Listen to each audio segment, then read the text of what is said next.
রহমতের দিনগুলো কেন যেন যাইতেছে, এখনো বুঝি রহমত অর্জন করতে পারলাম না। আয় আল্লাহ, চোখের গুনাহ, জবানের গুনাহ, হাতের গুনাহ, কানের গুনাহ, অন্তরের পরিকল্পনার গুনাহ। আয় আল্লাহ, গত রোজায় কত আপনার আশিকরা বেঁচে ছিলেন, এই রমজানে অনেকেই দুনিয়ায় নাই। আয় আল্লাহ, আমরা এই রমজানে আসি, আগামী রমজানে থাকবো কিনা জানা নাই।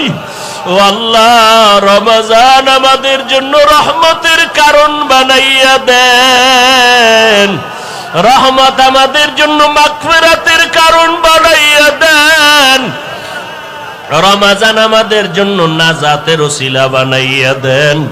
আয় আল্লাহ, এখনো রোজার হক আদায় করতে পারি না রে মালিক, তারাবির নামাজের হক আদায় করতে পারি না রে আল্লাহ।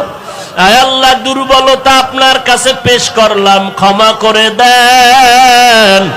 বাকি দিনগুলো হক আদায় করে সুন্নাত অনুযায়ী নামাজ রোজা করার তৌফিক দান করেন। আয় আল্লাহ, আমার ভাইদের হিম্মত শক্তি বাড়ায়া দেন, পর্দার আড়ালের মা বন্ধুরে কবুল করে নেন। আয় আল্লাহ, আমার কলিজার টুকরা প্রত্যেক যুবকের কবুল করে নেন। আয় আল্লাহ, অন্তরে মোহাব্বত বাড়াইয়া দেন। আয় আল্লাহ, 5 ওয়াক্ত নামাজ বা জামাত আদায়ের তৌফিক দান করেন। আয় আল্লাহ, কোরআন খতম দেওয়ার মতো তৌফিক দান করেন। যারা পড়তে জানি না, পড়ার তৌফিক দান করেন আল্লাহ।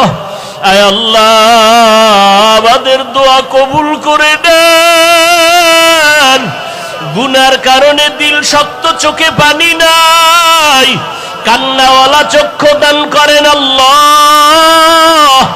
গুনাহগার হইয়া কবরে যেতে চাই না, ওই কবরে গুনাহগারের জন্য জাহান্নামের আগুন, ওই কবরে গুনাহগারের মাটির চাপ সহ্য করতে পারবো না রে আল্লাহ।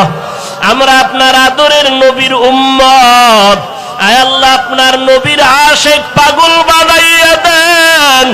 ও আল্লাহ, বাইতুল্লাহ গিয়ে আপনার ইশক আর পাগলামির হাজিরা দেওয়ার তৌফিক দান করেন। আয় আল্লাহ, বাইতুল্লাহর গিলাফ ধরি আপনার ইশক, মোহাব্বত আর পাগলের হাজিরা দেওয়ার তৌফিক দান করেন। ও আল্লাহ, দুনিয়ার পাগল বানাইয়েন না, আয় আল্লাহ, আখিরাতের পাগল বানায় দেন। আয় আল্লাহ।